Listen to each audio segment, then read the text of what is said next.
جی السلام علیکم. Today with شاہین سے میں ہوں سید شاہین عبداللہ. کراچی کا سیاسی منظرنامہ تبدیل ہوتا ہوا نظر آ رہا ہے.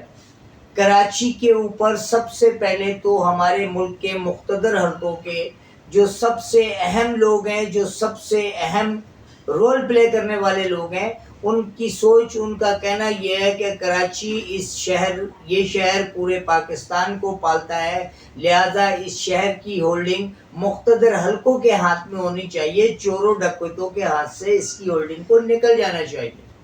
پہلی چیز دیکھیں، 1990 سے لے کے 1992 تک کراچی کا پیک ایرا تھا. پیک ایرا میں ہر طرف امن و امان تھی، ہر طرف شانتی تھی، ہر طرف خوشحالی تھی، ہر طرف کاروبار تھا. پھر بیوروکریسی نے، اسٹیبلشمنٹ نے ایک فیصلہ کیا. 19 جون 1992 کو ایک آپریشن لانچ کیا، اور آپریشن لانچ کرنے کا مقصد بظاہر انٹرنیشنل میڈیا کو یہ بتایا گیا کہ 74 کرمنلز کی تلاش میں افواج پاکستان نے یہ آپریشن لانچ کیا ہے. وہ کرمنلز کی تلاش، اس میں 72 لوگ تو انٹیریئر کے ڈکیت اور کرمنل تھے، لیکن 2 افراد جو ہے نا متحدہ قومی موومنٹ کے ذمہ دار تھے، آفاق احمد اور سلیم شہزاد. آپریشن کا رخ تبدیل کر دیا جاتا ہے، اور تبدیل کرنے کے بعد اس کو شہری علاقوں میں ایک قتل و غارت گیری کا منظرنامہ پیش کیا جاتا ہے، اور اس کے ساتھ ہی اس قوم پہ غدار ہونے کا مقدمہ درج کر دیا جاتا ہے، اور کہا جاتا ہے کہ یہ لوگ جناپور بنا رہے تھے. اور اس کے بہت سالوں کے بعد ایک بریگیڈیئر رینک کا آدمی اپنا بیان دیتا ہے کہ جناپور کا جو منصوبہ تھا وہ فوج کے ذہن کی، ایجنسیوں کے ذہن کی، اپنے ذہن کی اختراع تھی. اس اردو اسپیکنگ کمیونٹی کا اس سے کوئی تعلق نہیں. وہ آپریشن دراصل ایک قوم کی جینوسائیڈ کی وجہ بنائی گئی، نسل کشی کی وجہ بنائی گئی، اور 35 سے 40 ہزار نوجوانوں کو تحقیق کر دیا گیا، مار دیا گیا، جو معماران ملت تھے، جو اس قوم کا سرمایہ تھے، جو اس قوم کے مستقبل کے ڈاکٹر عبدالقدیر خان تھے. ان کو مار دیا جاتا ہے، اور مہاجروں پہ زندگی کو تنگ کر دیا جاتا ہے. پھر جناب جنرل پرویز مشرف صاحب آتے ہیں، اور اس کے بعد عشرت العباد کو لا کے گورنر سندھ بنایا جاتا ہے، اور مہاجروں کی سیاسی حیثیت کو تسلیم کیا جاتا ہے. لیکن سندھ کی بیوروکریسی کو مہاجروں کی یہ تسلیم شدہ حقیقت جو ہے وہ نگل نہیں پا رہے تھے.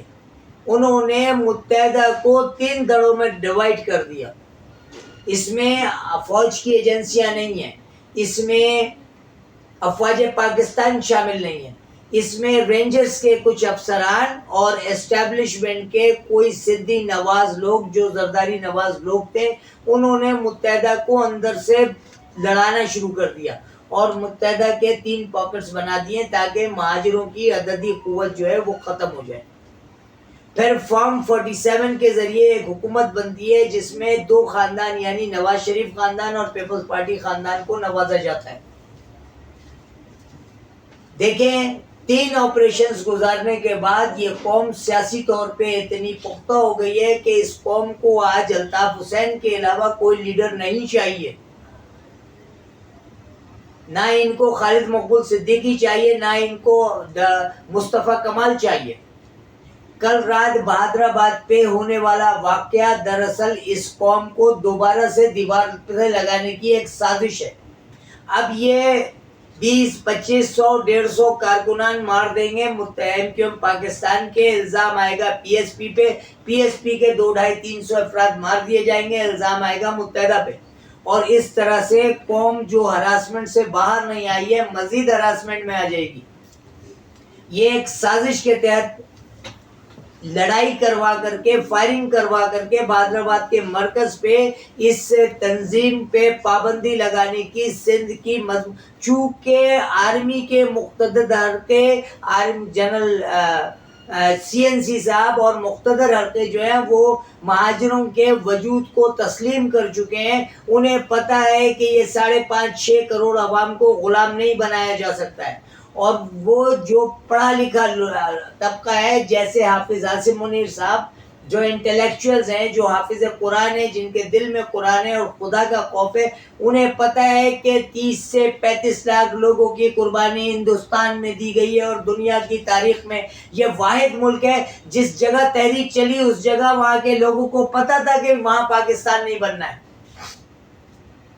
اس کے باوجود انہوں نے تحریک چلائی اور اس پاکستان میں آئے۔ اور جس جگہ سے یہ انتشار پیدا کیا جا رہا ہے وہ جگہ ہندوؤں کی جاگیر تھی، ہندوؤں کی ذمہ داری تھی، ہندوؤں کی یہ جگہیں تھیں جو قانونی اصولی شرعی طور پہ ان مسلمانوں کو ملنی تھی جو ہندوستان میں اپنا مال متاع ایسٹ جاگیریں چھوڑ کر آئے تھے۔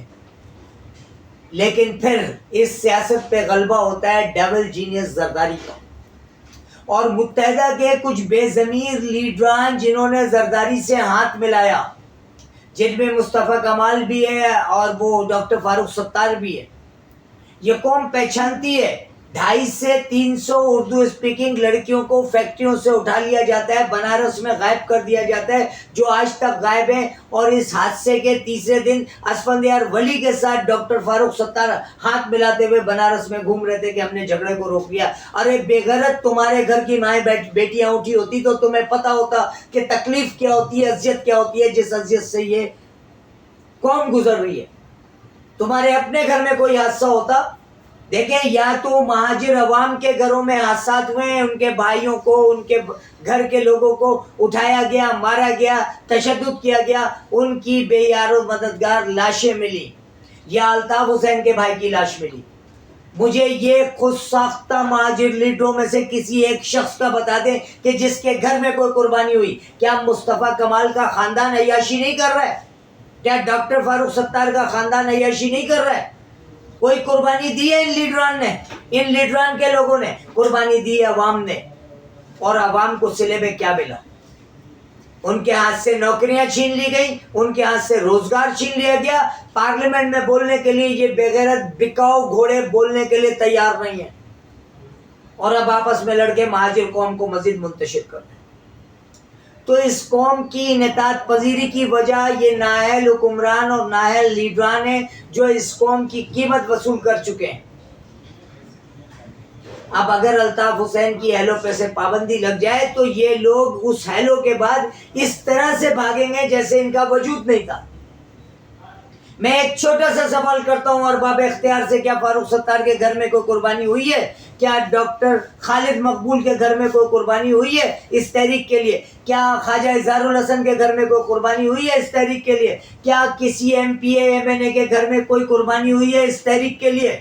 قربانی دی ہے فیڈرل بی ایریا کے نوجوانوں نے، اورنگی کے نوجوانوں نے، نیو کراچی کے نوجوانوں نے، اور اب آپ پھر چوتھی دفعہ ان کو آپس میں لڑانے کی تیاریاں کر رہے ہو، اپنی کرسیاں بچانے کے لیے، اپنے اقتدار کے لیے، اپنی بہن بیٹیوں کی عزتوں کو، عصمتوں کا سودا کرنے والے۔ اگر تم میں تھوڑی سی غیرت ہے تو پاکستان چھوڑ کے چلے جاؤ یا کونے میں جا کے بیٹھ جاؤ، ان تحریکی لوگوں کی طرح جنہوں نے جب الطاف حسین گئے تو انہوں نے خود کو کونے میں بٹھا لیا، وہ تمہاری طرف دیکھتے بھی نہیں ہیں، تم پہ تھوکتے بھی نہیں۔ اس تحریک کا دیکھیں، تحریک اور تنظیم میں بڑا فرق ہے۔ تحریک سوچ سمجھ مفادات تحفظات سے بالاتر ہوتی ہے، تنظیم میں سوچ سمجھ مفادات تحفظات جوڑ توڑ سب ہوتا ہے۔ جب الطاف حسین کی تحریک تنظیم بنائی گئی تو تحریکی نظریاتی لوگ پیچھے ہٹ گئے، پھر آپریشن میں جب قربانیاں نظریاتی اور تحریکی لوگوں نے دی اور اپرچونسٹ الیکشن کے بعد آ کر کے مال بنانے میں لگ گئے تو باقی کے جو تحریکی لوگ تھے وہ بھی سائڈ پہ ہو گئے۔ اب اگر اوریجنل الیکشن کیا جائے اور الطاف حسین یا مہاجر نام کو نہیں لایا جائے تو ان کی تو ضمانتیں ضبط ہو جائیں گی، ان کو تو ان کے گھر کے لوگ ووٹ نہیں دیں گے۔ آپ یقین کریں، یہ جو خود ساختہ لیڈران آج کتوں کی طرح بادرآباد پہ لڑ رہے ہیں، ان کے گھروں میں ان کی کیا عزت ہے کہ ان کی مائیں بہنیں ان کو غدار کہتی ہیں، کھانا نہیں دیتی ہیں۔ تو جس قوم کے لیڈران کا یہ حال ہوگا وہ بکا ہوں گے، اس قوم کی نصیب میں ذلت اور رسوائی کے علاوہ کچھ نہیں ہوگا۔ ٹوڈے وتھ شاہین سے سید شاہین عبداللہ کو اجازت۔